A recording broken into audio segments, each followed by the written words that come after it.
ਵਾਹਿਗੁਰੂ ਜੀ ਕਾ ਖਾਲਸਾ ਵਾਹਿਗੁਰੂ ਜੀ ਕੀ ਫਤਿਹ। ਗੁਰਬਾਣੀ ਵਿਵੇਕ ਦੇ ਇਸ 8ਵੇਂ ਐਪੀਸੋਡ ਵਿੱਚ ਆਪ ਸਭ ਦਾ ਸਵਾਗਤ ਹੈ। ਮੈਂ ਪੁਸ਼ਪਿੰਦਰ ਕੌਰ, ਮੈਂ ਭੁਪਿੰਦਰ ਸਿੰਘ ਭਾਈ ਖੇਲ। ਇਸ ਅੰਕ ਵਿੱਚ ਸ੍ਰੀ ਗੁਰੂ ਗ੍ਰੰਥ ਸਾਹਿਬ ਜੀ ਦੇ 8ਵੇਂ ਅੰਗ ਤੇ ਦਰਜ ਬਾਣੀ ਅਰਥਾਤ ਜਪਜੀ ਸਾਹਿਬ ਦੀ 37 ਤੋਂ 38ਵੀਂ ਪੌੜੀ ਤੱਕ ਦੇ ਅਰਥ ਸਮਝਾਂਗੇ, ਨਾਲ ਹੀ ਦਰਜ ਸ਼ਲੋਕ ਦੇ ਅਰਥ ਵੀ ਸਮਝਾਂਗੇ।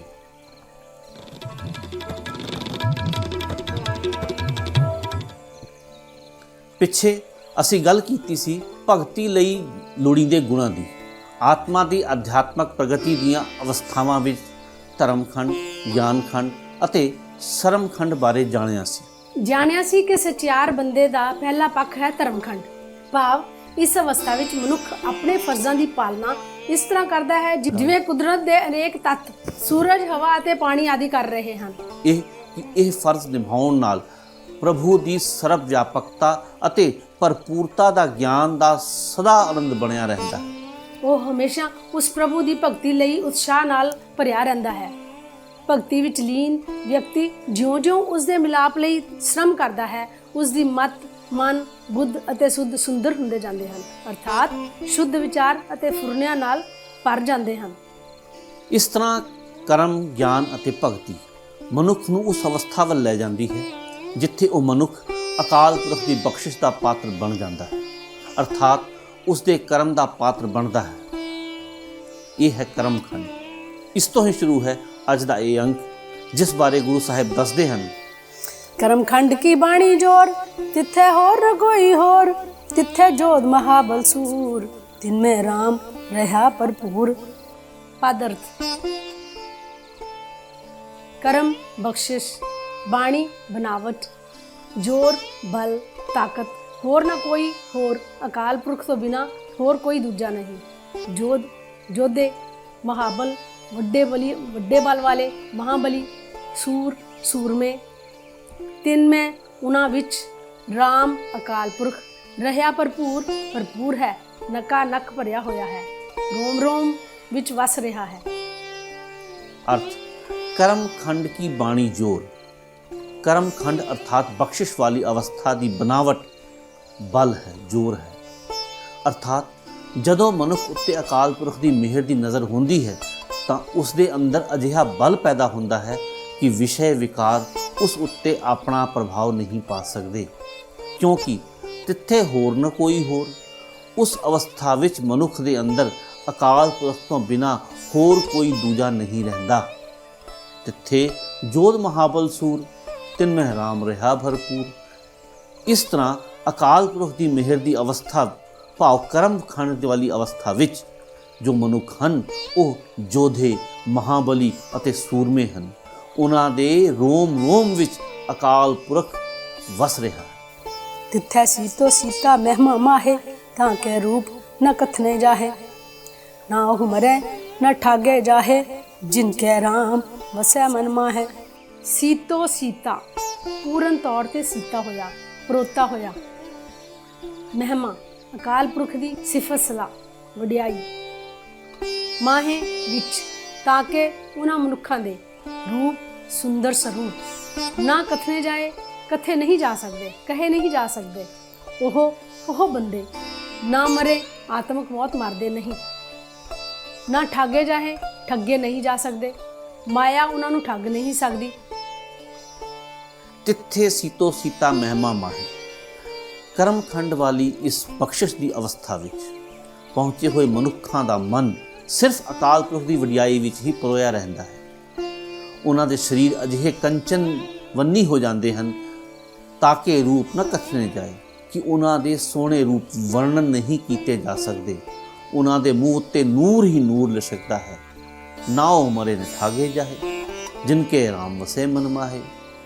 ਇਸ ਕਰਮ ਵਾਲੀ ਬਖਸ਼ਿਸ਼ ਵਾਲੀ ਅਵਸਥਾ ਵਿੱਚ ਪਹੁੰਚੇ ਹੋਏ ਮਨੁੱਖਾਂ ਦੇ ਮਨ ਵਿੱਚ ਅਕਾਲ ਪੁਰਖ ਵਸਦਾ ਹੈ। ਉਹ ਆਤਮਕ ਮੌਤ ਨਹੀਂ ਮਰਦੇ ਤੇ ਮਾਇਆ ਉਹਨਾਂ ਨੂੰ ਠੱਗ ਨਹੀਂ ਸਕਦੀ। ਤਿੱਥੇ ਭਗਤ ਵਸੈ ਹੈ ਕੇ ਲੋ, ਕਰੇ ਆਨੰਦ ਸੱਚਾ ਮਨ ਸੋਏ। ਪਦ ਅਰਥ। ਵਸੇ ਵਸਦੇ ਹਨ, ਲੋ ਲੋਕ ਭਵਨ, ਕੇ ਲੋ ਕਈ ਭਵਨਾਂ ਦੇ, ਕਈ ਲੋਕਾਂ ਦੇ, ਕਰੇ ਆਨੰਦ ਕਰਦੇ ਹਨ, ਸਦਾ ਖਿੜੇ ਰਹਿੰਦੇ ਹਨ। ਸੱਚਾ ਸੋਏ ਉਹ ਸੱਚਾ ਹਰੀ, ਮਨ ਉਹਨਾਂ ਦੇ ਮਨ ਵਿੱਚ ਹੈ। ਅਰਥ ਤਿੱਥੇ ਭਗਤ ਵਸੇ ਕੇ ਲੋ। ਉਸ ਕਰਮ ਦੀ ਅਵਸਥਾ ਵਿੱਚ ਕਈ ਲੋਕਾਂ ਦੇ ਭਗਤ ਜਨ ਵਸਦੇ ਹਨ। ਕਰਹਿ ਆਨੰਦ ਸੱਚਾ ਮਨ ਸੋਏ, ਜੋ ਸਦਾ ਹੀ ਖਿੜੇ ਰਹਿੰਦੇ ਹਨ, ਆਨੰਦ ਵਿੱਚ ਰਹਿੰਦੇ ਹਨ, ਕਿਉਂਕਿ ਸੱਚਾ ਮਨ ਸੋਏ, ਉਹ ਸੱਚਾ ਅਕਾਲ ਪੁਰਖ ਉਹਨਾਂ ਦੇ ਮਨ ਵਿੱਚ ਮੌਜੂਦ ਹੈ। ਸੱਚਖੰਡ ਵਸੈ ਨਿਰੰਕਾਰ, ਕਰ ਕਰ ਵੇਖੈ ਨਦਰ ਨਿਹਾਲ। ਪਾਦਰ ਸੱਚ ਸੱਚ ਵਿੱਚ, ਸੱਚਖੰਡ ਸੱਚਖੰਡ ਵਿੱਚ, ਕਰ ਕਰ ਸ੍ਰਿਸ਼ਟੀ ਰਚ ਕੇ, ਨਦਰ ਨਿਹਾਲ ਨਿਹਾਲ ਕਰਨ ਵਾਲੀ ਨਜ਼ਰ ਨਾਲ, ਵੇਖੈ ਵੇਖਦਾ ਹੈ, ਸੰਭਾਲ ਕਰਦਾ ਹੈ। ਇਹ ਅਵਸਥਾ ਮਨੁੱਖ ਦੀ ਅਕਾਲ ਪੁਰਖ ਨਾਲ ਇੱਕ ਰੂਪ ਹੋਣ ਵਾਲੀ ਅਵਸਥਾ ਹੈ, ਅਰਥਾਤ ਸੱਚਖੰਡ। ਸੱਚਖੰਡ ਵਸੈ ਨਿਰੰਕਾਰ। ਸੱਚਖੰਡ ਵਿੱਚ ਮਨੁੱਖ ਦੇ ਅੰਦਰ ਉਹ ਅਕਾਲ ਪੁਰਖ ਆਪ ਹੀ ਵਸਦਾ ਹੈ। ਉਹ ਅਕਾਲ ਪੁਰਖ ਜੋ ਕਰ ਕਰ ਵੇਖੈ ਨਦਰ ਨਿਹਾਲ, ਜੋ ਸ੍ਰਿਸ਼ਟੀ ਨੂੰ ਰਚ ਰਚ ਕੇ ਮਿਹਰ ਦੀ ਨਜ਼ਰ ਨਾਲ ਉਸ ਦੀ ਸੰਭਾਲ ਕਰਦਾ ਹੈ। ਤਿੱਥੈ ਖੰਡ ਮੰਡਲ ਵਰ ਭੰਡ, ਜੇ ਕੋ ਕਥੈ ਤਾਂ ਅੰਤ ਨਾ ਅੰਤ। ਤਿੱਥੈ ਲੋ ਲੋ ਆਕਾਰ, ਜਿਵ ਜਿਵ ਹੁਕਮ ਤਿਵੈ ਤਿਵਕਾਰ। ਵੇਖੈ ਵਿਖਸੈ ਕਰ ਵਿਚਾਰ, ਨਾਨਕ ਕਥਨਾ ਕਰੜਾ ਸਾਰ। ਪਦਰਥ ਵਰਪੰਡ ਬ੍ਰਹਮੰਡ, ਕੋ ਕੋਈ ਮਨੁੱਖ, ਕਥੈ ਦੱਸਣ ਲੱਗੇ, ਬਿਆਨ ਕਰੇ, ਤਾਂ ਅੰਤ ਨਾ ਅੰਤ। ਇਹਨਾਂ ਖੰਡਾਂ ਮੰਡਲਾਂ ਤੇ ਬ੍ਰਹਮੰਡਾਂ ਦੇ ਅੰਤ ਨਹੀਂ ਪੈ ਸਕਦੇ। ਲੋ ਲੋ ਕਈ ਲੋਕ, ਕਈ ਭਵਨ, ਵਿਗਸੈ ਵਿਗਸਦਾ ਹੈ, ਖੁਸ਼ ਹੁੰਦਾ ਹੈ, ਕਰ ਵਿਚਾਰ ਵਿਚਾਰ ਕਰਕੇ, ਕਥਨਾ ਕਥਨ ਕਰਨਾ, ਬਿਆਨ ਕਰਨਾ, ਸਾਰ ਲੋਹਾ, ਕਰੜਾ ਸਾਰ, ਕਰੜਾ ਜਿਵੇਂ ਲੋਹਾ ਹੈ। ਅਰਥ ਤਿੱਥੈ ਖੰਡ ਮੰਡਲ ਵਰ ਭੰਡ। ਸੱਚਖੰਡ ਦੀ ਇਸ ਅਵਸਥਾ ਵਿੱਚ, ਭਾਵ ਅਕਾਲ ਪੁਰਖ ਨਾਲ ਇੱਕ ਰੂਪ ਹੋਣ ਦੀ ਵਾਲੀ ਅਵਸਥਾ ਵਿੱਚ, ਮਨੁੱਖ ਨੂੰ ਬੇਅੰਤ ਖੰਡ ਮੰਡਲ ਅਤੇ ਬੇਅੰਤ ਬ੍ਰਹਮੰਡ ਦਿਸਦੇ ਹਨ। ਇਤਨੇ ਬੇਅੰਤ ਕਿ ਜੇ ਕੋ ਕਥੈ ਤਾਂ ਅੰਤ ਨਾ ਅੰਤ। ਜੇ ਕੋਈ ਮਨੁੱਖ ਇਸ ਦਾ ਕਥਨ ਕਰਨ ਲੱਗੇ ਤਾਂ ਉਸਦਾ ਅੰਤ ਨਹੀਂ ਪੈ ਸਕਦਾ, ਅਰਥਾਤ ਕਥਨ ਨਹੀਂ ਕੀਤਾ ਜਾ ਸਕਦਾ। ਤਿੱਥੇ ਲੋ ਲੋ ਆਕਾਰ। ਸੱਚਖੰਡ ਦੀ ਇਸ ਅਵਸਥਾ ਵਿੱਚ ਬੇਅੰਤ ਭਵਨ, ਲੋਕ ਤੇ ਆਕਾਰ ਦਿਸਦੇ ਹਨ। ਇਹਨਾਂ ਭਵਨਾਂ, ਲੋਕਾਂ, ਖੰਡਾਂ, ਬ੍ਰਹਮੰਡਾਂ ਵਿੱਚ ਜਿਵ ਜਿਵ ਹੁਕਮ ਤਿਵੇਂ ਤਿਵਕਾਰ, ਉਸੇ ਤਰ੍ਹਾਂ ਕਾਰ ਚੱਲ ਰਹੀ ਹੈ ਜਿਵੇਂ ਅਕਾਲ ਪੁਰਖ ਦਾ ਹੁਕਮ ਹੁੰਦਾ ਹੈ। ਭਾਵ ਇਸ ਸੱਚਖੰਡ ਦੀ ਅਵਸਥਾ ਵਿੱਚ ਪਹੁੰਚ ਕੇ ਮਨੁੱਖ ਨੂੰ ਹਰ ਥਾਂ ਅਕਾਲ ਪੁਰਖ ਦੀ ਰਜ਼ਾ ਵਰਤਦੀ ਹੋਈ ਦਿਸਦੀ ਹੈ। ਉਸ ਨੂੰ ਪ੍ਰਤੱਖ ਦਿਸਦਾ ਹੈ ਕਿ ਵੇਖੈ ਵਿਗਸੈ ਕਰ ਵਿਚਾਰ। ਅਕਾਲ ਪੁਰਖ ਵਿਚਾਰ ਕਰਕੇ ਸਭ ਜੀਆਂ ਦੀ ਸੰਭਾਲ ਕਰਦਾ ਹੈ ਤੇ ਖੁਸ਼ ਹੁੰਦਾ ਹੈ। ਨਾਨਕ ਕਥਨਾ ਕਰੜਾ ਸਾਰ। हे ਨਾਨਕ, ਸੱਚਖੰਡੀ ਇਸ ਅਵਸਥਾ ਦਾ ਕਥਨ ਕਰਨਾ ਤਾਂ ਬਹੁਤ ਹੀ ਔਖਾ ਹੈ। ਭਾਵ ਸੱਚਖੰਡ ਦੀ ਅਵਸਥਾ ਬਿਆਨ ਨਹੀਂ ਕੀਤੀ ਜਾ ਸਕਦੀ, ਸਿਰਫ ਅਨੁਭਵ ਹੀ ਕੀਤਾ ਜਾ ਸਕਦਾ ਹੈ। ਇਹਨੂੰ ਬਿਆਨ ਕਰਨ ਦਾ ਮਤਲਬ ਜਿਵੇਂ ਲੋਹਾ ਚਬਣਾ। ਭਾਵ ਪਰਮਾਤਮਾ ਨਾਲ ਇੱਕ ਰੂਪ ਹੋ ਕੇ ਚੱਲਣ ਵਾਲੀ ਆਤਮਕ ਅਵਸਥਾ, ਅਰਥਾਤ ਸੱਚਖੰਡ ਵਿੱਚ ਪਹੁੰਚੇ ਹੋਏ ਜੀਵ ਦੇ ਉੱਤੇ ਪਰਮਾਤਮਾ ਦੀ ਬਖਸ਼ਿਸ਼ ਦਾ ਦਰਵਾਜ਼ਾ ਖੁੱਲ੍ਹਦਾ ਹੈ। ਉਸ ਨੂੰ ਸਭ ਆਪਣੇ ਹੀ ਆਪਣੇ ਦਿਸਦੇ ਹਨ, ਹਰ ਪਾਸੇ ਪ੍ਰਭੂ ਹੀ ਨਜ਼ਰੀ ਆਉਂਦਾ ਹੈ। ਅਜਿਹੇ ਮਨੁੱਖ ਦੀ ਸੁਰਤ ਸਦਾ ਪ੍ਰਭੂ ਦੀ ਸਿਫਤ ਸਲਾਹ ਵਿੱਚ ਜੁੜੀ ਰਹਿੰਦੀ ਹੈ। ਹੁਣ ਮਾਇਆ ਇਸ ਨੂੰ ਠੱਗ ਨਹੀਂ ਸਕਦੀ। ਆਤਮਾ ਬਲਵਾਨ ਹੋ ਜਾਂਦੀ ਹੈ, ਪ੍ਰਭੂ ਨਾਲੋਂ ਵਿਥ ਨਹੀਂ ਪੈ ਸਕਦੀ। ਹੁਣ ਉਸ ਨੂੰ ਪ੍ਰਤੱਖ ਜਾਪਦਾ ਹੈ, ਬਲਕਿ ਸਮਝ ਪੈ ਜਾਂਦੀ ਹੈ ਕਿ ਬੇਅੰਤ ਕੁਦਰਤ ਰਚ ਕੇ ਪ੍ਰਭੂ ਸਭ ਨੂੰ ਆਪਣੀ ਰਜ਼ਾ ਵਿੱਚ ਚਲਾ ਰਿਹਾ ਹੈ ਅਤੇ ਸਭ ਉੱਤੇ ਮਿਹਰ ਦੀ ਨਜ਼ਰ ਕਰ ਰਿਹਾ ਹੈ। ਇਸ ਤਰ੍ਹਾਂ ਅਸੀਂ ਆਧਿਆਤਮਕ ਪ੍ਰਗਤੀ ਦੀਆਂ 5 ਅਵਸਥਾਵਾਂ ਨੂੰ ਜਾਣਿਆ: ਧਰਮਖੰਡ, ਗਿਆਨਖੰਡ, ਸਰਮਖੰਡ, ਕਰਮਖੰਡ ਅਤੇ ਸੱਚਖੰਡ। ਇੱਥੇ ਇੱਕ ਗੱਲ ਜੋ ਸਮਝਣ ਵਾਲੀ ਹੈ ਕਿ ਇਹਨਾਂ ਪੌੜੀਆਂ ਦੇ ਵਿੱਚ ਸਚਿਆਰ ਪਦ ਦੇ ਜੋ 5 ਖੰਡ ਬਿਆਨ ਕੀਤੇ ਗਏ ਹਨ, ਇਹ ਸਚਿਆਰ ਬਣਨ ਦੇ ਰਾਹ ਵਿੱਚ ਅਵਸਥਾਵਾਂ ਹਨ। ਇਹਨਾਂ ਅਵਸਥਾਵਾਂ ਤੋਂ ਗੁਜ਼ਰ ਕੇ ਸੱਚਖੰਡ ਤੱਕ ਪਹੁੰਚਿਆ ਜਾ ਸਕਦਾ ਹੈ। ਲੇਕਿਨ ਡਾਕਟਰ ਤਾਰਨ ਸਿੰਘ ਇਸ ਤੋਂ ਵੀ ਅੱਗੇ ਜੋ ਗੱਲ ਕਹਿੰਦੇ ਹਨ ਉਹ ਇਹ ਕਿ ਦਰਅਸਲ ਇਹ 5 ਖੰਡ ਸਚਿਆਰ ਦੇ 5 ਪੱਖ ਵੀ ਹਨ, ਜੋ ਸਚਿਆਰ ਮਨੁੱਖ ਵਿੱਚ ਹਰ ਸਮੇਂ ਇੱਕਸਾਰ ਕੰਮ ਕਰ ਰਹੇ ਹੁੰਦੇ ਹਨ। ਇਹ ਨਹੀਂ ਹੋ ਸਕਦਾ ਕਿ ਪਹਿਲਾ ਮਨੁੱਖ ਇੱਕ ਖੰਡ ਵਿੱਚ ਫਿਰਦਾ ਹੈ, ਫਿਰ ਦੂਜੇ ਵਿੱਚ, ਫਿਰ ਤੀਜੇ ਵਿੱਚ। ਸਚਿਆਰ ਮਨੁੱਖ ਇੱਕਸਾਰ ਹਰ ਵੇਲੇ ਇਹਨਾਂ 5 ਖੰਡਾਂ ਵਿੱਚ ਵਿਚਰ ਰਿਹਾ ਹੁੰਦਾ ਹੈ। ਸਚਿਆਰ ਮਨੁੱਖ ਧਰਤੀ ਧਰਮਸਾਲ ਦਾ ਵਾਸੀ ਹੁੰਦਾ ਹੈ ਅਤੇ ਪੂਰੇ ਧਰਮ ਦੀ ਪਾਲਣਾ ਕਰਦਾ ਹੈ। ਧਰਮ ਦੀ ਪਾਲਣਾ ਕਰਦਿਆਂ ਹੀ ਉਹ ਮੁਕਤੀ ਨੂੰ ਮਾਣ ਰਿਹਾ ਹੁੰਦਾ ਹੈ। ਸੱਚਿਆਰ ਮਨੁੱਖ ਸਦਾ ਹੀ ਜੀਵਨ ਮੁਕਤ ਹੁੰਦਾ ਹੈ। ਮਨੁੱਖ ਨੂੰ ਸਮਝ ਆ ਜਾਂਦੀ ਹੈ ਕਿ ਸਾਰੀ ਕੁਦਰਤ ਧਰਮ ਨੂੰ ਨਿਭਾ ਰਹੀ ਹੈ। ਕਰਮਸ਼ੀਲ ਰਹਿਣਾ ਹੀ ਜੀਵ ਦਾ ਧਰਮ ਹੈ। ਕਰਮ ਹੀ ਜੀਵ ਨੂੰ ਸੱਚਿਆਰ ਬਣਾਉਂਦੇ ਹਨ। ਕਰਮ ਹੀ ਉਸ ਨੂੰ ਕੁੜੀਆਰ ਬਣਾਉਂਦੇ ਹਨ। ਕਰਮ ਹੀ ਜੀਵ ਨੂੰ ਪਕਾਉਂਦੇ ਹਨ। ਕਰਮ ਹੀ ਜੀਵ ਨੂੰ ਸੱਚਾਈ ਵੱਲ ਲੈ ਕੇ ਜਾਂਦੇ ਹਨ। ਪਰਮਾਤਮਾ ਜੀਵਾਂ ਦੀ ਪਰਖ ਕਰਮਾਂ ਅਨੁਸਾਰ ਕਰਦਾ ਹੈ, ਪਰ ਕੇਵਲ ਕਰਮ ਹੀ ਸਭ ਕੁਝ ਨਹੀਂ ਹਨ। ਸੱਚਿਆਰ ਬਣਨ ਲਈ ਉਸ ਦੀ ਨਦਰ ਜ਼ਰੂਰੀ ਹੈ।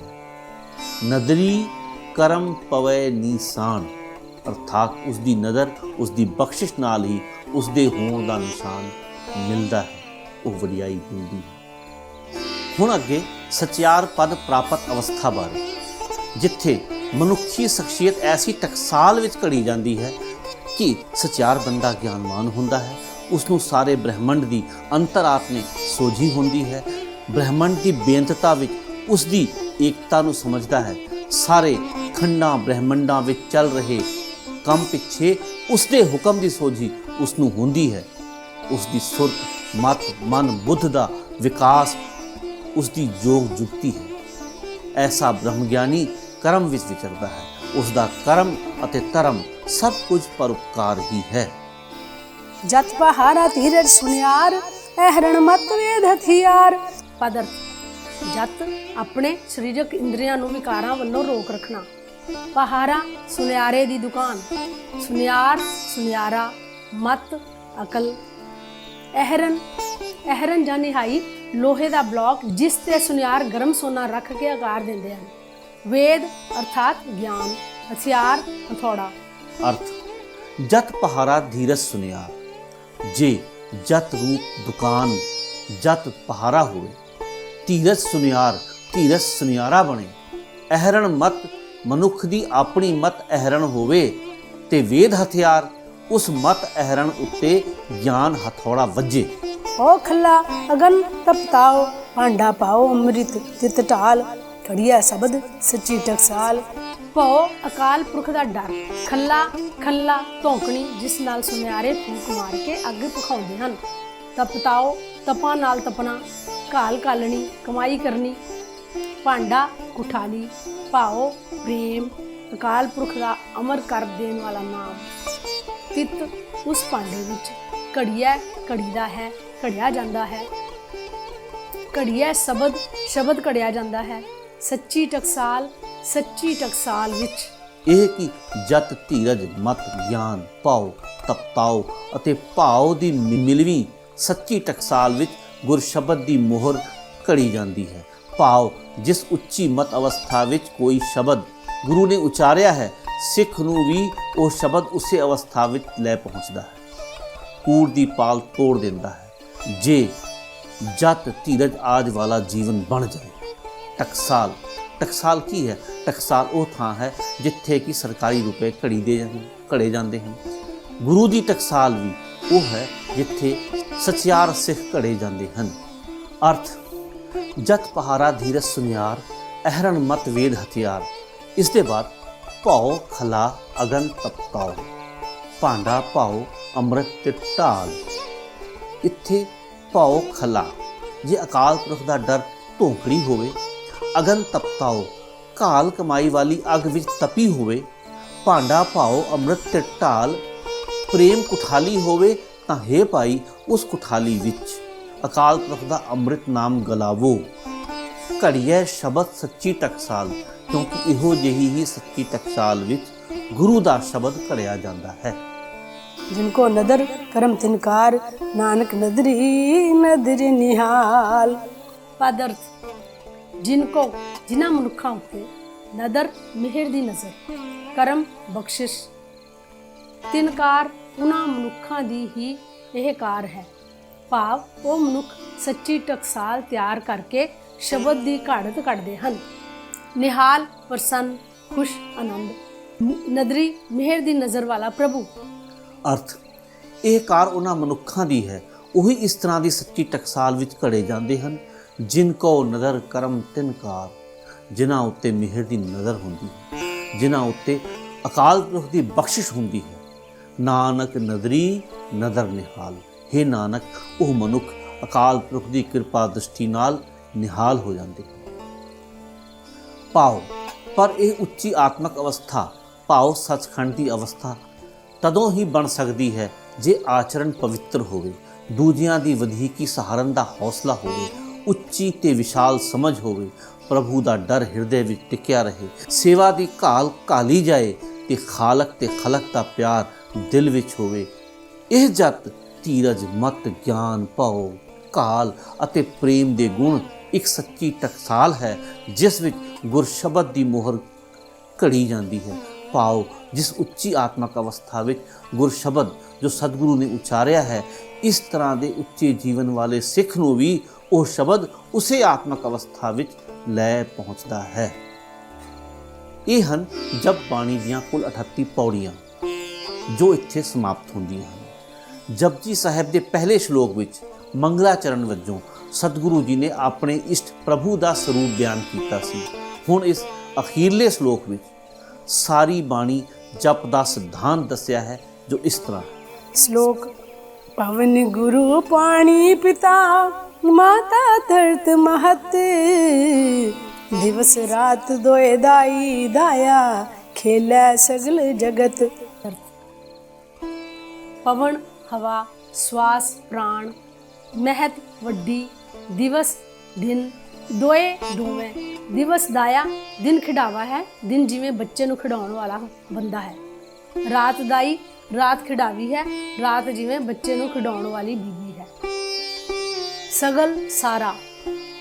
पवन गुरु पाणी पिता माता धरत महत। प्राण पवन ਸਰੀਰਾਂ ਲਈ ਇਉਂ ਹਨ ਜਿਵੇਂ ਗੁਰੂ ਜੀਵਾਂ ਦੇ ਆਤਮਾ ਦੇ ਲਈ। ਪਾਣੀ ਸਭ ਜੀਵਾਂ ਦਾ ਪਿਓ ਹੈ ਅਤੇ ਧਰਤੀ ਸਭ ਦੀ ਵੱਡੀ ਮਾਂ। ਦਿਵਸ ਰਾਤ ਦੋਏ ਦਾਈ ਦਾਇਆ ਖੇਲੇ ਸਗਲ ਜਗਤ। ਦਿਨ ਅਤੇ ਰਾਤ ਦੋਵੇਂ ਖਿਡਾਵਾ ਅਤੇ ਖਿਡਾਵੀ ਹਨ। ਸਾਰਾ ਸੰਸਾਰ ਖੇਡ ਰਿਹਾ ਹੈ। ਭਾਵ, ਸੰਸਾਰ ਦੇ ਸਾਰੇ ਜੀਵ ਰਾਤ ਨੂੰ ਸੌਣ ਵਿੱਚ ਅਤੇ ਦਿਨੇ ਕਾਰ ਵਿਵਹਾਰ ਵਿੱਚ ਪਰਚੇ ਹਨ। ਚੰਗਿਆਈਆਂ ਬੁਰਿਆਈਆਂ ਵਾਚੈ ਧਰਮ ਹਦੂਰ, ਕਰਮੀ ਆਪੋ ਆਪਣੀ ਕੇ ਨੇੜੇ ਕੇ ਦੂਰ। ਪਦਰਥ ਵਾਚੈ ਪਰਖਦਾ ਹੈ, ਲਿਖੇ ਹੋਏ ਪੜ੍ਹਦਾ ਹੈ। ਹਦੂਰ ਅਕਾਲ ਪੁਰਖ ਦੀ ਹਜ਼ੂਰੀ ਵਿੱਚ, ਅਕਾਲ ਪੁਰਖ ਦੇ ਦਰ ਤੇ। ਕਰਮੀ ਕਰਮਾਂ ਅਨੁਸਾਰ, ਕੇ ਕਈ ਜੀ ਨੇੜੇ ਅਕਾਲ ਪੁਰਖ ਦੇ ਨਜ਼ਦੀਕ। ਚੰਗਿਆਈਆਂ ਬੁਰਿਆਈਆਂ ਵਾਚੇ ਧਰਮ ਹਦੂਰ। ਜੀਵਾਂ ਦੇ ਕੀਤੇ ਹੋਏ ਚੰਗੇ ਅਤੇ ਮੰਦੇ ਕਰਮਾਂ ਨੂੰ ਧਰਮਰਾਜ ਅਕਾਲ ਪੁਰਖ ਦੀ ਹਜ਼ੂਰੀ ਵਿੱਚ ਵਿਚਾਰਦਾ ਹੈ। ਕਰਮੀ ਆਪੋ ਆਪਣੀ ਕੇ ਨੇੜੇ ਕੇ ਦੂਰ। ਆਪੋ ਆਪਣੇ ਇਹਨਾਂ ਕੀਤੇ ਹੋਏ ਕਰਮਾਂ ਦੇ ਅਨੁਸਾਰ ਕਈ ਜੀਵ ਅਕਾਲ ਪੁਰਖ ਦੇ ਨੇੜੇ ਹੋ ਜਾਂਦੇ ਹਨ ਅਤੇ ਕਈ ਅਕਾਲ ਪੁਰਖ ਤੋਂ ਦੂਰ ਹੋ ਜਾਂਦੇ ਹਨ। ਜਿਨੀ ਨਾਮ ਤੇ ਆਇਆ ਗਏ ਮਸਕਤ ਕਾਲ, ਨਾਨਕ ਤੇ ਮੁਖ ਉਜਲੇ ਕੀਤੀ ਛੁੱਟੀ ਨਾਲ। ਜਿਨੀ ਜਿਨ੍ਹਾਂ ਮਨੁੱਖਾਂ ਨੇ ਤੇ ਉਹ ਮਨੁੱਖ ਧਿਆਇਆ ਸਿਮਰਿਆ ਹੈ। ਮਸਕਤ ਮਸ਼ੱਕਤ ਮਿਹਨਤ ਘਾਲ ਕਮਾਈ, ਘਾਲ ਘਾਲ ਕੇ ਸਫਲੀ ਕਰਕੇ, ਮੁਖ ਉਜਲੇ ਉਜਲ ਮੁਖ ਵਾਲੇ, ਕੀਤੀ ਕਈ ਜੀਵ ਛੁੱਟੀ ਮੁਕਤ ਹੋ ਗਏ, ਮਾਇਆ ਦੇ ਬੰਧਨਾਂ ਤੋਂ ਰਹਿਤ ਹੋ ਗਏ।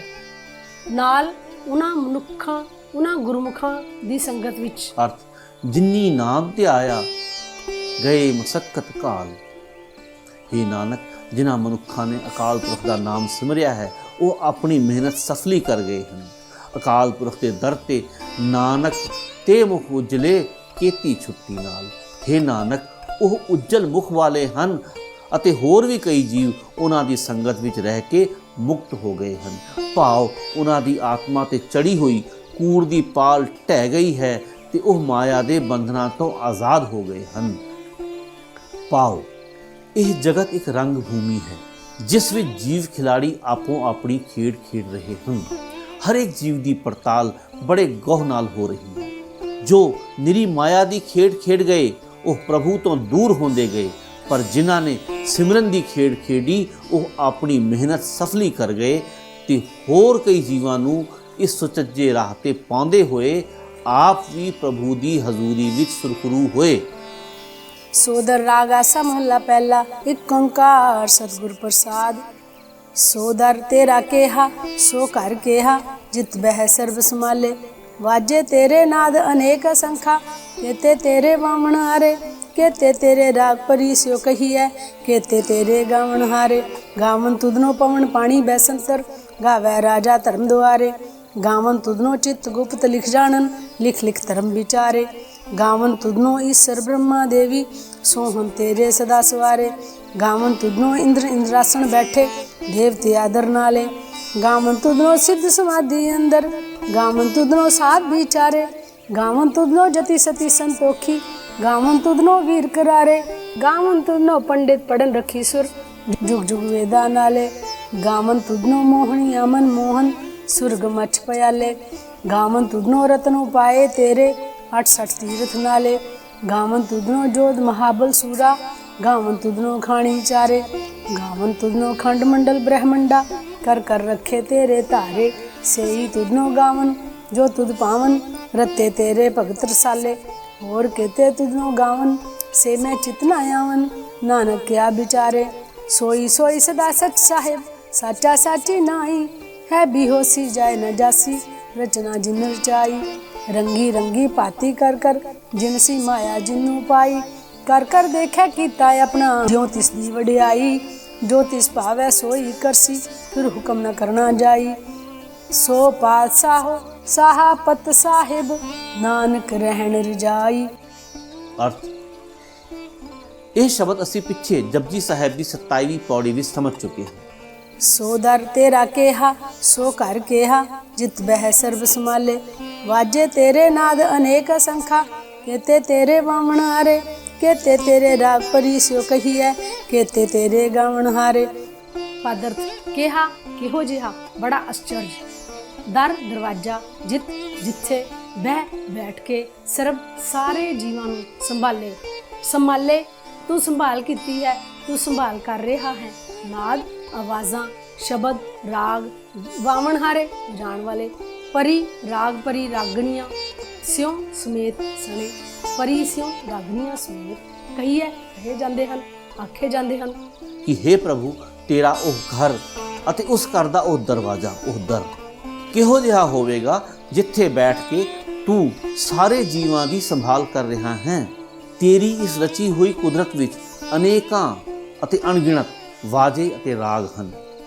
ਬੇਅੰਤ ਹੀ ਜੀਵ ਉਹਨਾਂ ਵਾਜਿਆਂ ਨੂੰ ਵਜਾਉਣ ਵਾਲੇ ਹਨ। ਰਾਗਣੀਆਂ ਸਮੇਤ ਬੇਅੰਤ ਹੀ ਰਾਗਾਂ ਦੇ ਨਾਮ ਲਏ ਜਾਂਦੇ ਹਨ। ਅਨੇਕਾਂ ਹੀ ਜੀਵ ਇਹਨਾਂ ਰਾਗ ਰਾਗਣੀਆਂ ਰਾਹੀਂ ਤੈਨੂੰ ਗਾਉਣ ਵਾਲੇ ਹਨ, ਤੇਰੀ ਸਿਫਤ ਸਲਾਹ ਦੇ ਗੀਤ ਗਾ ਰਹੇ ਹਨ। गावन तुदनो पवन पानी बैसंतर, गावे राजा धर्म द्वारे। गावन तुदनो चित्त गुप्त लिख जानन, लिख लिख धर्म विचारे। गावन गांदे हन तुदनो तैनू, बैसंतर अग। गावे गांदा है, इत्थे गावे एक वचन है अते गावन बहुवचन है। राजा धर्म धर्मराज द्वारे, हे प्रभु तेरे दर ते। चित्त गुप्त, चित्तर अते गुप्त पुरातन हिंदू ख्याल तुरिया आ रहा है कि ਇਹ ਦੋਵੇਂ ਵਿਅਕਤੀ ਚਿੱਤਰ ਅਤੇ ਗੁਪਤ ਸਾਰੇ ਜੀਵਾਂ ਦੇ ਕੀਤੇ ਚੰਗੇ ਮੰਦੇ ਕਰਮਾਂ ਦੇ ਲੇਖ ਲਿਖਦੇ ਰਹਿੰਦੇ ਹਨ।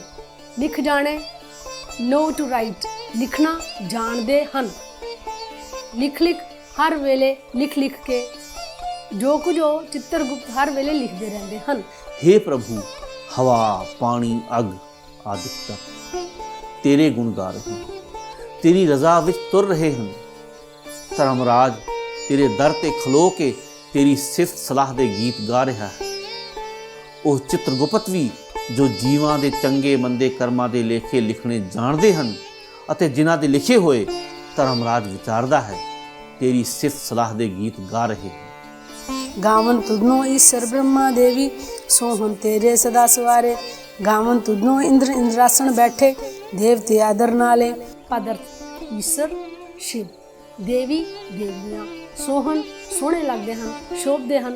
सवारे सोहने बनाए हुए। इंद्रासन इंद्र आसन, इंद्र दे आसन उत्ते बैठे हुए। दर तेरे दरवाजे उत्ते, देवतियां नाले देवतियां समेत। अर्थ, हे प्रभु अनेकां देवियां शिव ਅਤੇ ब्रह्मा आदि देवते जो तेरे सवारे हुए हैं सदा तेरे दर ते शोभ रहे हैं, तैनू गा रहे हैं, तेरे गुण गा रहे हैं।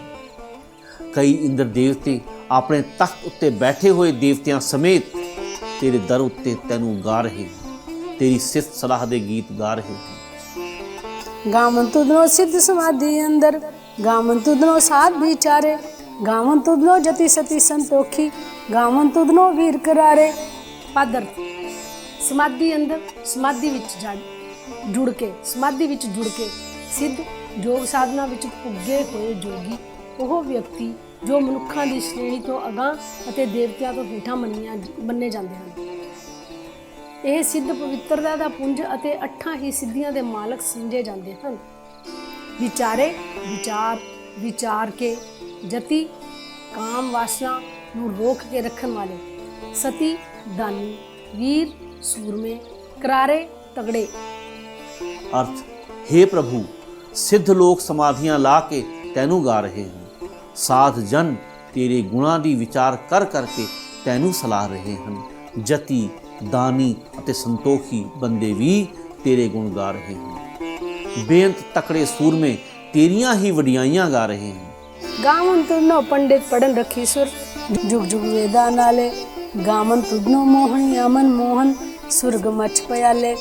पादर्थ पढ़न पढ़दे हन, रखीसर रिखी ईसर, वड्डे वड्डे रिखी महारिखी, जुग जुग रेग जुग विच, वेदा नाले वेदां सने, मोहनियां सुंदर इस्त्रियां, मन मोहन जो मन नूं मोह लैंदियां हन, मच लोक, पयाले पाताल लोक। अर्थ, हे प्रभु, पंडित अते महारिखी जो वेदां नूं पढ़दे हन, वेदां सने तेरा ही जस कर रहे हैं। सुंदर इस्त्रियां जो अपनी सुंदरता नाल मनुੱਖਾਂ ਦੇ ਮਨ ਨੂੰ ਮੋਹ ਲੈਂਦੀਆਂ ਹਨ, ਤੈਨੂੰ ਹੀ ਗਾ ਰਹੀਆਂ ਹਨ, ਭਾਵ ਤੇਰੀ ਸੁੰਦਰਤਾ ਦਾ ਪ੍ਰਕਾਸ਼ ਕਰ ਰਹੀਆਂ ਹਨ। ਸਵਰਗ ਲੋਕ, ਮਾਤ ਲੋਕ ਅਤੇ ਪਾਤਾਲ ਲੋਕ, ਭਾਵ ਸਵਰਗ, ਮਾਤ ਅਤੇ ਪਾਤਾਲ ਦੇ ਸਾਰੇ ਜੀਵ ਜੰਤੂ ਤੇਰੀ ਹੀ ਵਡਿਆਈ ਕਰ ਰਹੇ ਹਨ। गावन तुदनो रतन उपाए तेरे, 68 तीर्थ नाले, गावन तुदनो जोध महाबल सूरा, गावन तुदनो खाणी चारे, गावन तुदनो खंड मंडल ब्रह्मंडा, कर कर रखे तेरे तारे। पादर्थ उपाए तेरे, तेरे कीते हुए 68 68 तीर्थ नाले, तीर्थां समेत, जोध जोधे, महाबल वड्डे बल वाले, सूरा सूरमे, खाणी चारे चारे खाणियां, अंडज जेरज सेतज उजज। ਖਾਣੀ ਖਾਣ ਜਿਸ ਨੂੰ ਪੁੱਟ ਕੇ ਵਿੱਚੋਂ ਧਾਤਾਂ ਜਾਂ ਰਤਨ ਆਦਿਕ ਪਦਾਰਥ ਕੱਢੇ ਜਾਂਦੇ ਹਨ। ਖਨ ਪੁੱਟਣਾ, ਪੁਰਾਤਨ ਖਿਆਲ ਤੁਰਿਆ ਆ ਰਿਹਾ ਹੈ ਕਿ ਜਗਤ ਦੇ ਸਾਰੇ ਜੀਵ 4 ਖਾਣੀਆਂ ਤੋਂ ਪੈਦਾ ਹੋਏ ਹਨ। ਅੰਡਾ, ਜਿਉਰ, ਮੁੜਕਾ, ਪਾਣੀ ਦੀ ਸਹਾਇਤਾ ਨਾਲ ਧਰਤੀ ਵਿੱਚੋਂ ਆਪਣੇ ਆਪ ਉੱਗ ਪੈਣਾ। ਇੱਥੇ ਭਾਵ ਹੈ ਚੌਹਾਂ ਹੀ ਖਾਣੀਆਂ ਦੇ ਜੀਵ, ਸਾਰੀ ਰਚਨਾ, ਖੰਡ, ਟੋਟਾ, ਟੁਕੜਾ, ਬ੍ਰਹਿਮੰਡ ਦਾ ਟੁਕੜਾ, ਹਰੇਕ ਧਰਤੀ, ਮੰਡਲ ਚੱਕਰ, ਬ੍ਰਹਿਮੰਡ ਦਾ ਇੱਕ ਚੱਕਰ ਜਿਸ ਵਿੱਚ ਇੱਕ ਸੂਰਜ, ਇੱਕ ਚੰਦਰਮਾ ਅਤੇ ਧਰਤੀ ਆਦਿਕ ਗਿਣੇ ਜਾਂਦੇ ਹਨ। ਬ੍ਰਹਿਮੰਡ ਸਾਰੀ ਸ੍ਰਿਸ਼ਟੀ ਕਰ ਕਰ ਬਣਾ ਕੇ ਧਾਰੇ ਟਿਕਾਏ ਹੋਏ ਹੈ। अर्थ, हे प्रभु, तेरे पैदा किए हुए रतन 68 तीर्थां समेत तैनू ही गा रहे हैं। ਵੱਡੇ बल वाले जोधे ਅਤੇ ਸੂਰਮੇ तेरा ਦਿੱਤਾ ਹੋਇਆ बल विखा के तेरी ही ताकत सिफत कर रहे हैं। ਚੌਹਾਂ ਹੀ ਖਾਣੀਆਂ ਦੇ ਜੀ ਜੰਤ ਤੈਨੂੰ ਗਾ ਰਹੇ ਹਨ। ਸਾਰੀ ਸ੍ਰਿਸ਼ਟੀ ਦੇ ਸਾਰੇ ਖੰਡ ਤੇ ਮੰਡਲ ਜੋ ਤੂੰ ਪੈਦਾ ਕਰਕੇ ਟਿਕਾ ਕੇ ਰੱਖੇ ਹਨ, ਤੈਨੂੰ ਹੀ ਗਾ ਰਹੇ ਹਨ।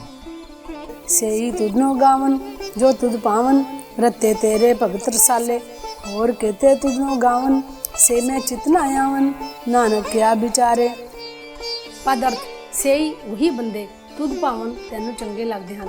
रत्ते रत्ते रंगे होए प्रेम विच मस्त, रसाए रस आले रस दे घर रसीए, होर कहते अनेका होर जी। लफज होर लफ्ज होर तो बहुवचन है। मैं चित मेरे चित विच, मैं चितना अमन मेरे चित विच नहीं आउंदे, मैथों गिने नहीं जा सकते, मेरी विचार तो परे हन, क्या विचारे की विचार कर सकता है। अर्थ, हे प्रभु, असल विच वही बंदे तेरी सिफत सलाह करते हैं, पाओ उन्हां दी कीती सिफत सलाह ही सफल है जो तेरे प्रेम विच रंगे हुए हैं। ਅਤੇ ਤੇਰੇ ਰਸੀਏ ਭਗਤ ਹਨ, ਉਹੀ ਬੰਦੇ ਤੈਨੂੰ ਪਿਆਰੇ ਲੱਗਦੇ ਹਨ। ਅਨੇਕਾਂ ਹੋਰ ਜੀਵ ਤੇਰੀ ਵਡਿਆਈ ਕਰ ਰਹੇ ਹਨ, ਜੋ ਮੈਥੋਂ ਗਿਣੇ ਨਹੀਂ ਜਾ ਸਕਦੇ। ਭਲਾ ਇਸ ਗਿਣਤੀ ਬਾਰੇ ਨਾਨਕ ਵਿਚਾਰਾ ਕੀ ਕਹਿ ਸਕਦਾ? ਨਾਨਕ ਇਹ ਵਿਚਾਰ ਕਰਨ ਜੋਗਾ ਹੀ ਨਹੀਂ ਹੈ। सोई सोई सदा सच साहिब, साचा साची नाई, है बेहोशी जाए न जासी, रचना जिन रचाई। पादर्थ सच, स्थिर रहन वाला, नाई वडियाई। इस अरबी लफ्ज़ ਦੇ ਪੰਜਾਬੀ ਵਿੱਚ ਦੋ ਪਾਠ ਹਨ, ਅਸਨਾਈ ਅਤੇ ਨਾਈ। ਜੋ ਕਿਛ ਹੋਇਆ ਸਭ ਕਿਛ ਤੁਝਤੇ, ਤੇਰੀ ਸਭ ਅਸਨਾਈ। ਵਿੱਚ ਵੀ ਅਸਨਾਈ ਦਾ ਮਤਲਬ ਨਾਈ ਹੀ ਹੈ, ਅਰਥਾਤ ਵਡਿਆਈ, ਮਹਾਨਤਾ। ਇਸੇ ਤਰ੍ਹਾਂ ਦੇ ਹੋਰ ਸੰਸਕ੍ਰਿਤ ਦੇ ਲਫ਼ਜ਼ਾਂ ਤੋਂ ਲਫ਼ਜ਼ ਜੋ ਗੁਰਬਾਣੀ ਵਿੱਚ ਦਰਜ ਹਨ, ਜਿਵੇਂ ਅਸਥਾਨ ਅਤੇ ਥਾਨ, ਇਸਨਾਨ ਅਤੇ ਨਾਨ, ਅਸਥੰਭ ਅਤੇ ਥੰਭ, ਅਸਨੇ ਅਤੇ ਨੇਹ, ਅਸਥਿਰ ਅਤੇ ਥਿਰ, ਅਸਥਲ ਅਤੇ ਥਲ। ਇੱਥੇ ਇੱਕ ਗੱਲ ਹੋਰ ਧਿਆਨ ਦੇਣ ਵਾਲੀ ਹੈ ਕਿ ਸਾਹਿਬ, ਸਾਚਾ, ਸਾਚੀ, ਨਾਈ ਵਿੱਚ ਲਫ਼ਜ਼ ਸਾਚਾ ਪੁਲਿੰਗ ਹੈ ਅਤੇ ਸਾਹਿਬ ਦਾ ਵਿਸ਼ੇਸ਼ਣ ਹੈ, ਜਦਕਿ ਲਫ਼ਜ਼ ਸਾਚੀ ਇਸਤਰੀ ਲਿੰਗ ਹੈ, ਜੋ ਲਫ਼ਜ਼ ਨਾਈ ਦਾ ਵਿਸ਼ੇਸ਼ਣ ਹੈ। ਇਸ ਤੁਕ ਦੇ ਪਾਠ ਵਿੱਚ ਵਿਸ਼ਰਾਮਾਂ ਦਾ ਖਿਆਲ ਰੱਖਣਾ ਹੈ। ਅੱਗੇ ਹੈ ਹੋਸੀ, ਹੋਵੇਗਾ, ਥਿਰ ਰਹੇਗਾ, ਜਾਏ ਨਾ, ਜੰਮਦਾ ਨਹੀਂ, ਨਾ ਜਾਸੀ, ਨਾ ਹੀ ਮਰੇਗਾ, ਜਿਨ ਜਿਸ ਪ੍ਰਭੂ ਨੇ ਰਚਾਈ ਪੈਦਾ ਕੀਤੀ ਹੈ। ਅਰਥ, ਜਿਸ ਪ੍ਰਭੂ ਨੇ ਇਹ ਸ੍ਰਿਸ਼ਟੀ ਪੈਦਾ ਕੀਤੀ ਹੈ ਉਹ ਇਸ ਵੇਲੇ ਵੀ ਮੌਜੂਦ ਹੈ ਤੇ ਸਦਾ ਕਾਇਮ ਰਹਿਣ ਵਾਲਾ ਹੈ। ਉਹ ਮਾਲਕ ਪ੍ਰਭੂ ਸਦਾ ਕਾਇਮ ਰਹਿਣ ਵਾਲਾ ਹੈ, ਉਸ ਦੀ ਵਡਿਆਈ ਸਦਾ ਕਾਇਮ ਰਹਿਣ ਵਾਲੀ ਹੈ। ਰੰਗੀ ਰੰਗੀ ਭਾਤੀ ਕਰ ਕਰ, ਜਿਨਸੀ ਮਾਇਆ ਜਿਨੂੰ ਪਾਈ, ਕਰ ਕਰ ਦੇਖਿਆ ਕੀਤਾ ਆਪਣਾ, ਜਿਉ ਤਿਸ ਦੀ ਵਡਿਆਈ। ਪਦਾਰਥ ਰੰਗੀ ਰੰਗੀ, ਰੰਗਾਂ ਰੰਗਾਂ ਦੀ, ਕਈ ਰੰਗਾਂ ਦੀ। ਭਾਤੀ ਕਈ ਕਿਸਮਾਂ ਦੀ, ਜਿਨਸੀ ਕਈ ਜਿਨਸਾਂ ਦੀ, ਜਿਨ ਜਿਸ ਪ੍ਰਭੂ ਨੇ ਉਪਾਈ ਪੈਦਾ ਕੀਤੀ ਹੈ। ਕਰ ਕਰ ਪੈਦਾ ਕਰਕੇ, ਦੇਖੇ ਸੰਭਾਲ ਕਰਦਾ ਹੈ, ਕੀਤਾ ਆਪਣਾ, ਆਪਣਾ ਰਚਿਆ ਜਗਤ, ਜਿਉਂ ਜਿਵੇਂ, ਵਡਿਆਈ, ਰਜ਼ਾ। ਅਰਥ, ਜਿਸ ਪ੍ਰਭੂ ਨੇ ਕਈ ਰੰਗਾਂ, ਕਿਸਮਾਂ ਤੇ ਜਿਨਸਾਂ ਦੀ ਮਾਇਆ ਰਚ ਦਿੱਤੀ ਹੈ, ਉਹ ਜਿਵੇਂ ਉਸ ਦੀ ਰਜ਼ਾ ਹੈ ਜਗਤ ਨੂੰ ਪੈਦਾ ਕਰਕੇ ਆਪਣੇ ਪੈਦਾ ਕੀਤੇ ਹੋਏ ਦੀ ਸੰਭਾਲ ਕਰ ਰਿਹਾ ਹੈ। ਜੋ ਤਿਸ ਭਾਵੈ ਸੋਈ ਕਰਸੀ, ਫਿਰ ਹੁਕਮ न करना जाई, सो पातशाहो साहापत साहिब, नानक रहन रजाई। ਪਦਾਰਥ ਤਿਸ ਭਾਵੈ, ਉਸ ਨੂੰ ਚੰਗਾ ਲੱਗਦਾ ਹੈ, ਕਰਸੀ ਕਰੇਗਾ, ਨਾ ਕਰਨਾ ਜਾਈ, ਨਹੀਂ ਕੀਤਾ ਜਾ ਸਕਦਾ। ਸਾਹਾਪਤ ਸਾਹਿਬ, ਸ਼ਾਹਾਂ ਦਾ ਪਾਤਸ਼ਾਹ ਮਾਲਕ। ਰਹਿਣ ਰਹਿਣਾ ਹੱਬਦਾ ਹੈ, ਰਜਾਈ ਰਜ਼ਾ ਵਿੱਚ। ਜੋ ਕੁਝ ਉਸ ਪ੍ਰਭੂ ਨੂੰ ਚੰਗਾ ਲੱਗਦਾ ਹੈ ਉਹੀ ਉਹ ਕਰਦਾ ਹੈ। ਕੋਈ ਜੀਵ ਉਸ ਦੇ ਅੱਗੇ ਹੈਂਕੜ ਨਹੀਂ ਦਿਖਾ ਸਕਦਾ, ਕੋਈ ਜੀਵ ਉਸ ਨੂੰ ਇਹ ਨਹੀਂ ਆਖ ਸਕਦਾ ਕਿ ਇਉਂ ਕਰ, ਇਉਂ ਨਾ ਕਰ। ਉਹ ਪ੍ਰਭੂ ਸਾਰੇ ਜਗਤ ਦਾ ਪਾਤਸ਼ਾਹ ਹੈ, ਪਾਤਸ਼ਾਹਾਂ ਦਾ ਵੀ ਪਾਤਸ਼ਾਹ ਹੈ। ਹੇ ਨਾਨਕ, ਜੀਵਾਂ ਨੂੰ ਉਸ ਦੀ ਰਜ਼ਾ ਵਿੱਚ ਰਹਿਣਾ ਹੀ ਫੱਬਦਾ ਹੈ। ਇਸ ਸ਼ਬਦ ਦਾ ਭਾਵ ਹੋਇਆ ਜਿਵੇਂ ਕਿ ਅਸੀਂ ਜਪਜੀ ਸਾਹਿਬ ਦੀ 27ਵੀਂ ਪੌੜੀ ਵਿੱਚ ਸਮਝ ਆਏ ਹਾਂ ਕਿ ਪੌਣ, ਪਾਣੀ, ਬੈਸੰਤਰ ਆਦਿਕ ਅਚੇਤਨ ਪਦਾਰਥ ਵੀ ਪ੍ਰਭੂ ਦੀ ਸਿਫਤ ਸਲਾਹ ਕਰ ਰਹੇ ਹਨ। ਭਾਵ ਉਸ ਦੇ ਪੈਦਾ ਕੀਤੇ ਸਾਰੇ ਤੱਤ ਵੀ ਉਸ ਦੀ ਰਜ਼ਾ ਵਿੱਚ ਤੁਰ ਰਹੇ ਹਨ। ਰਜ਼ਾ ਵਿੱਚ ਤੁਰਨਾ ਹੀ ਉਸ ਦੀ ਸਿਫਤ ਸਲਾਹ ਹੀ ਕਰਨੀ ਹੈ। ਇਸੇ ਨਾਲ ਹੀ ਅੱਜ ਦਾ ਇਹ ਸੈਸ਼ਨ ਸਮਾਪਤ ਹੁੰਦਾ ਹੈ। ਤਹਿ ਦਿਲੋਂ ਆਪ ਸਭ ਦਾ ਧੰਨਵਾਦ ਅਰਥ ਕਰਦਿਆਂ ਬੇਅੰਤ ਪ੍ਰਕਾਰ ਦੀਆਂ ਭੁੱਲਾਂ ਚੁੱਕਾਂ ਹੋ ਗਈਆਂ ਹੋਣਗੀਆਂ। ਸੰਗਤ ਬਖਸ਼ਣਹਾਰ ਹੈ, ਖਿਮਾ ਬਖਸ਼ਣੀ। ਵਾਹਿਗੁਰੂ ਆਪ ਸਭ ਨੂੰ ਚੜ੍ਹਦੀਆਂ ਕਲਾ ਵਿੱਚ ਰੱਖੇ। ਆਪਣੇ ਵਿਚਾਰ ਅਤੇ ਸੁਝਾਅ ਹੇਠਾਂ ਕਮੈਂਟ ਬਾਕਸ ਵਿੱਚ ਜ਼ਰੂਰ ਲਿਖੋ। ਵੀਡੀਓ ਨੂੰ ਸ਼ੇਅਰ ਕਰੋ ਅਤੇ ਸਬਸਕ੍ਰਾਈਬ ਵੀ ਕਰੋ। ਹੁਣ ਦਿਓ ਇਜਾਜ਼ਤ, ਫਿਰ ਮਿਲਦੇ ਹਾਂ ਅਗਲੀ ਵੀਡੀਓ ਵਿੱਚ। ਤਦ ਤੱਕ ਪਾਓ ਗੁਰੂ ਵੱਲੋਂ ਬਖਸ਼ੀ ਹੋਈ ਫਤਿਹ ਦੀ ਸਾਂਝ। ਵਾਹਿਗੁਰੂ ਜੀ ਕਾ ਖਾਲਸਾ, ਵਾਹਿਗੁਰੂ ਜੀ ਕੀ ਫਤਿਹ।